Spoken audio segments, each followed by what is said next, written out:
Bismillahirrahmanirrahim.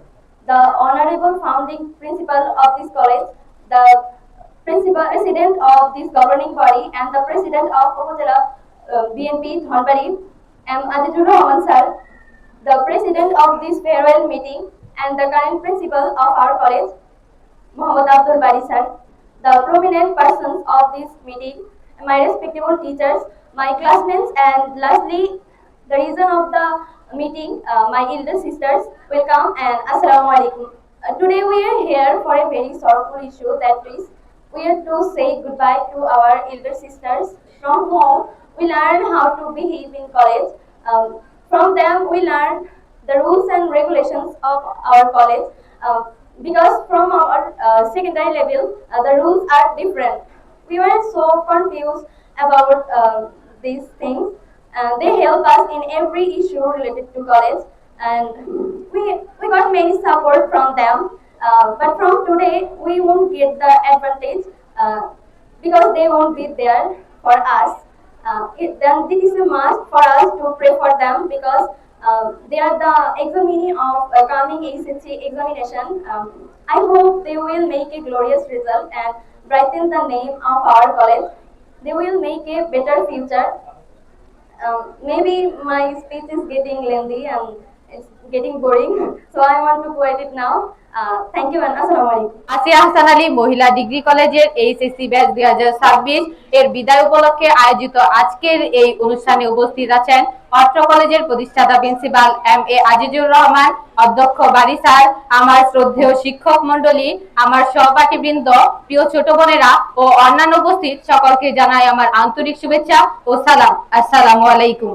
সৃষ্টিকর্তার অমোঘ নিয়ম, নতুন কিছু পেতে হলে কিছু জিনিস বিদায় জানাতে হয়। আমাদেরও বিদায় নিতে হচ্ছে। বিদায় শব্দটি সকলের কাছে অনেক কষ্টের, তবুও নতুন কোন মহেন্দ্রক্ষণের উদ্দেশ্যে বিদায় নিতে হয়। যে কোনো কিছু শুরু যেমন রয়েছে তেমন শেষও রয়েছে, আর এই শেষের মধ্য দিয়ে বিদায়ের মতো ভারাক্রান্ত মুহূর্ত শুরু হয়। Roll number 1, yes sir. Roll number 200, yes sir. অতঃপর শেষবারের মতো বন্ধ হলো হাজিরা খাতাটা। খাতাটা পড়ে থাকবে হয়তো কলেজের কোনো এক কোণে, কিন্তু ধুলো জমা ওই পাতাগুলোতে জমে থাকবে 2টি বছরের মায়াজালে আবদ্ধ কিছু মানুষের নাম, কিছু মুহূর্ত আর জীবনের উচ্চতম স্মৃতিগুলো। এভাবেই শেষ হয়ে গেল আমাদের কলেজ জীবন। প্রাইমারি স্কুল থেকে যখন হাই স্কুলে উঠেছি তখন তেমন কষ্ট হয়নি। হাই স্কুল থেকে যখন বিদায় নিয়েছি তখন মনে হয়েছিল আমি আমার সব হারিয়ে ফেলছি, কিন্তু পর মুহূর্তেই যখন কলেজে ভর্তি হলাম তখন মনে হলো আমি আমার সব ফিরে পেলাম। কলেজ এমন একটা জায়গা ছিল যেখানে আমরা পারিবারিক সব সমস্যা ভুলে গিয়ে সারাদিন আনন্দে মেতে থাকতাম। কলেজের প্রথম দিন ও শেষ দিনের অনুভূতি একই ভয় কাজ করছে। তবে প্রথম দিনের অনুভূতি ছিল অজানাকে জানার, আর শেষ দিনের অনুভূতি এই জানা পরিচিত মানুষগুলোর সাথে আবার অপরিচিত হওয়া। হয়তো আর কখনোই আসা হবে না এই কলেজ প্রাঙ্গণে। প্রিয় ছোট বোনেরা, আর তো হবে না তোমাদের সাথে পথ চলা।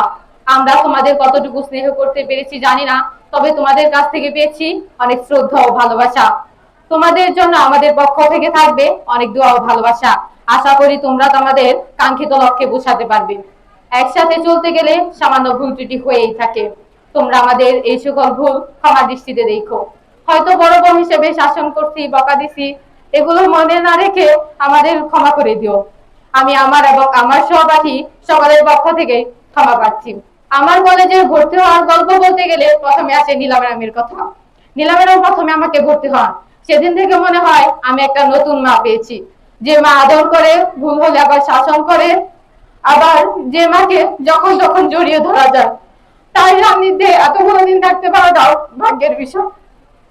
এরপর যদি বলতে চাই, তাপস স্যারের কথা মনে পড়ে যায়। তাপস স্যারকে আমার চেনা এই কলেজ ভর্তির আগে থেকে। তাপস স্যারের কাছ থেকে কতটুকু জ্ঞান অর্জন করতে পেরেছি জানি না, তবে অর্জন করেছি অনেক অভিজ্ঞতা, জীবনে চলার পথের অভিজ্ঞতা। একটা ব্যক্তিগত জীবন কেমন হওয়া উচিত, কিভাবে স্বপ্ন দেখতে হয়, তাপস স্যার আমাকে শিখিয়েছেন। আমি তাপস স্যারের কাছে চিরকৃতজ্ঞ থাকবো।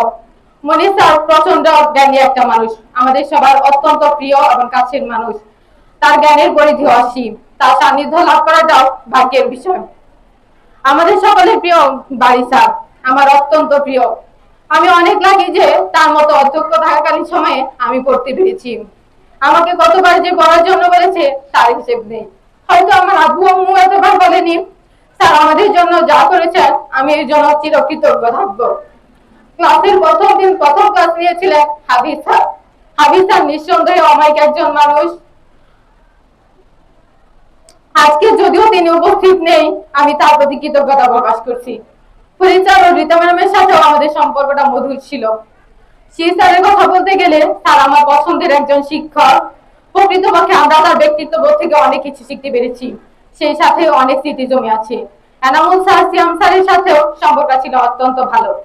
আলামিন স্যারও প্রচন্ড জ্ঞানী একজন মানুষ, তিনি আমাকে অনেক শিখিয়েছেন।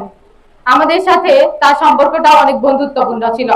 আমির ফয়সাল স্যার প্রথম এসেছিলেন, নতুন এসেছিলেন, তবে আমাদের সাথে সম্পর্কটা শিক্ষক শিক্ষার্থী কম বন্ধুত্ব বেশি ছিল। সে আমাকে আমার স্বপ্ন পূরণের লক্ষ্যে অনেক দিক নির্দেশনা দিয়েছেন, অনুপ্রাণিত করেছেন, অনেক কিছু শিখিয়েছেন। রবিন স্যার আমাদের প্রিয় একটি স্যার। রবিন স্যারের সাথে আমাদের সম্পর্কটা ছিল অনেক মধুর, অনেক জ্বালাতন সহ্য করেছেন আমাদের, এই জন্য চিরকৃতজ্ঞ থাকবো। আর আমাদের ক্লাস টিচারের বাইরে সকল টিচারের সাথে সুমধুর সম্পর্ক ছিল। Kazi Kafia madam, Razzak sir, Chanchal sir, Selim sir, Bhasani sir, এছাড়া সকল স্যারদের থেকে এত ভালোবাসা পেয়েছি যেগুলো বলার মতো না। এছাড়া রিনা খান, আকরাম ভাইয়া, নোমান ভাইয়া, আপুদের সাথেও ছিল অনেক ভালো সম্পর্ক। এত সব ভালোবাসার মানুষগুলোকে ছেড়ে যেতে খুব কষ্ট হচ্ছে। আমার সহপাঠীদের উদ্দেশ্যে বলতে গেলে আমার সম্পর্কটা ভালোই ছিল সবার সাথে। এখানে আমার 12 বছরের বন্ধুত্ব আছে, এমন ফ্রেন্ডও আছে। তবে কিছু নতুন বন্ধু পেয়েছিলাম। মাঝে মাঝে মনে হতো এই মানুষগুলো লাইফে আরেকটু আগে আসলে আরেকটু বেশি এনজয় করতে পারতাম। তানহার কথা না বললেই নয়। তানহা আমার জীবনের অনেক বড় একটা উপহার। তানহা, নাদিয়া, সাদিয়া, তনু, স্মৃতি, মাহিন, মারিয়া, এদের সাথে কিছু না শেয়ার করলে ভালোই লাগতো না। হয়তো আর হবে না আমাদের একসাথে পথ চলা, আড্ডা দেওয়া। তাদের অনেক মিস করবো রে। কলেজ লাইফের পর আসলে বন্ধুত্ব তেমন থাকে না। তোরা ছিলি আমার লাইফের সেরা অধ্যায়। আমার সহপাঠী সবার নিকট আমি ক্ষমা প্রার্থী। জেনে না জেনে যদি কারো মনে কষ্ট দিয়ে থাকি, অবশ্যই ক্ষমা করে দিবে। তোমাদের বলতে চাই, যার যার কাছের বন্ধুদের আগলে রেখো। হয়তো কোনোদিন আর এই কলেজ প্রাঙ্গণে, এই মঞ্চে আমার নাম অ্যানাউন্স করা হবে না। হয়তো প্রিন্সিপাল স্যার কখনো আর আমাকে ডেকে নেবেন না। হয়তো এই কলেজ প্রাঙ্গণে স্যার ম্যামদের সাথে আর স্মৃতি বিজড়িত মুহূর্তগুলো আর কাটানো হবে না।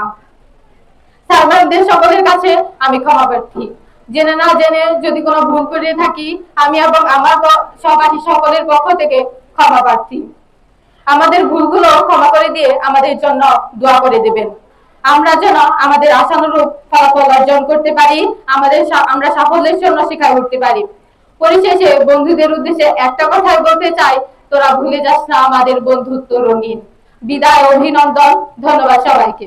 বিসমিল্লাহির রহমানির রহিম। উত্তর টাঙ্গাইলের অনন্য নারী শিক্ষা প্রতিষ্ঠান আসিয়া হাসান আলী মহিলা ডিগ্রি কলেজের 2026 সালের এইচএসসি পরীক্ষার্থীদের বিদায় ও দোয়া মাহফিল অনুষ্ঠানে উপস্থিত গভর্নিং বডির সম্মানিত সভাপতি অধ্যক্ষ এম আজিজুর রহমান, এই প্রতিষ্ঠানের সম্মানিত অধ্যক্ষ ভারপ্রাপ্ত মোহাম্মদ আব্দুল বারী, শ্রদ্ধেয় শিক্ষক শিক্ষিকা মণ্ডলী এবং আমার প্রিয় সহপাঠী ও ছোট বোনেরা, সবাইকে জানাই আন্তরিক শুভেচ্ছা ও সালাম। আসসালামু আলাইকুম। যাবার দিনে এই কথাটি বলে যেন যায়, যা দেখেছি যা পেয়েছি তুলনা তার নাই। এই যেটি সমুদ্র মাঝে যে শতদল পদ্ম রাজে, তারই মধু পান করেছি ধন্য আমি তাই। যাবার দিনে এই কথাটি জানিয়ে যেন যায়। বিদায় শব্দটি আমাদের মনে আসতেই দুঃখের ঘনঘটা বিজড়িত স্মৃতির কথা স্মরণ হয়। বিদায় শব্দের ইংরেজি হলো বাই। আমি এই বাই শব্দটিকে এভাবে বিশ্লেষণ করতে চাই। বি ফর ব্লুমিং মানে উন্মেষিত, অথবা বি ফর বর্ন মানে জন্ম, ওয়াই ফর ইয়াং মানে তরুণ বা তরুণী, ই ফর আর মানে অর্জন করা। অর্থাৎ একজন তরুণ বা তরুণী নিজেকে উন্মেষিত বা তার প্রতিভাকে বিকশিত বা স্বপ্নকে বাস্তবায়িত করার জন্য এক জায়গা থেকে নতুন আরেক পরিবেশে চলে যায়। সফলতা অর্জনের জন্য একে বিদায় বলে। দুঃখ ভারাক্রান্ত মন নিয়ে চলে যাওয়াকে বিদায় বলবো না। ইট মানে শেষ নয়, ইফোর্টস নেভার ডাই, প্রচেষ্টার মৃত্যু নেই। শ্রদ্ধেয় শিক্ষাগুরুদের উদ্দেশ্যে বলতে চাই, time management, duty management, economic management, system management, decision making, planning and controlling. এই গুণগুলো আপনাদের মাঝে এত প্রখর থাকার কারণে আজ বর্তমান সময় এসেও এই প্রতিষ্ঠান সুনামের সাথে টিকে আছে। আপনাদের অক্লান্ত পরিশ্রম ও যত্নের কারণে প্রতি বছর এখান থেকে ভালো রেজাল্ট নিয়ে বড় ভালো জায়গায় চান্স পেয়ে নিজেকে প্রতিষ্ঠিত করেছে। প্রিয় শিক্ষক মণ্ডলী, আপনারা শুধু আমাদের পাঠ্য বইয়ে শিক্ষাই দেননি, বরং একজন আদর্শ ও ভালো মানুষ হতে হয় তা শিখিয়েছেন। প্রতিটি পদক্ষেপে আপনারা আমাদের ছায়ার মতো আগলে রেখেছেন। আপনাদের এই অবদান আমরা কখনো ভুলব না। ভুল ত্রুটি হয়ে থাকলে আমাদের সন্তান ভেবে ক্ষমা সুন্দর দৃষ্টিতে দেখবেন। আমার প্রিয় সহপাঠী বোনেরা, আজ আমরা এই প্রিয় শিক্ষাগণ থেকে বিদায় নিচ্ছি। পেছনে ফেলে আসা দিনগুলোর কথা খুব মনে পড়বে। কিভাবে যে 2টি বছর কেটে গেল বুঝতেই পারিনি। এই ক্লাসরুম, খেলার মাঠ, শিক্ষকদের শাসন বারণ আর বান্ধবীদের সাথে আড্ডা, সবকিছুই আমাদের স্মৃতির পাতায় চিরকাল অম্লান হয়ে থাকবে। এতদিন আমরা একসাথে হেসেছি, কেঁদেছি, পড়েছি এবং বড় হয়েছি। আজ আমরা নতুন জীবনের পথে পা রাখছি। আমাদের এই বন্ধুত্ব ও পথ চলা যেন ভবিষ্যতে অটুট থাকে। প্রিয় ছোট বোনেরা, তোমাদের উদ্দেশ্যে কিছু বলতে চাই। তোমরা সবসময় স্যার ম্যাডামদের কথা শুনবে, স্যার ম্যাডামদের সম্মান করবে, তার জন্য কষ্ট না পায় এমন কোনো কাজ করবে না। তোমরা এই কলেজ থেকে সফলতা অর্জন করে নিয়ে আসবে।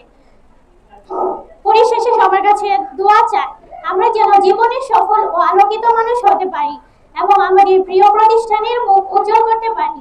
আজকের এই বিদায় যেন শেষ নয়, বরং নতুন কোনো লক্ষ্যের পথে এগিয়ে যাওয়ার শুরু। সকলে সুস্বাস্থ্য, আনন্দময় জীবন এবং দীর্ঘায়ু কামনা করছি। আবারও সকলের কাছে ক্ষমা চেয়ে নিচ্ছি। সবার প্রতি অশেষ কৃতজ্ঞতা ও ধন্যবাদ জানাচ্ছি। আসসালামু আলাইকুম।